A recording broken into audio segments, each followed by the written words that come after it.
بنز یک قدم از اسرائیل جلوتره، چون قبل حادثه میتونه تصادف رو تشخیص بده. درخشش 5 ستاره ایمنی روی دوش سرهنگ تمام امنیت.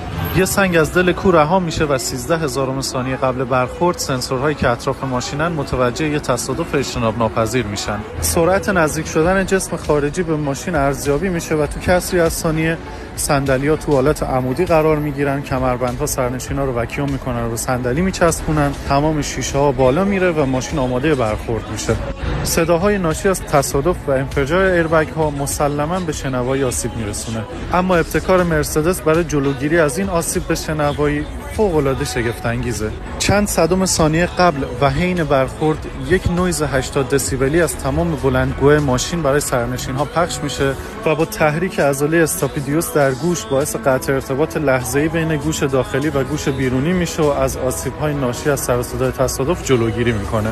در نهایت حالت SOS در این خودرو فعال میشه و با برقراری یک تماس اضطراری با اورژانس شرایط شما رو اطلاع میده و لوکیشن دقیق محل حادثه رو برای اورژانس ارسال میکنه.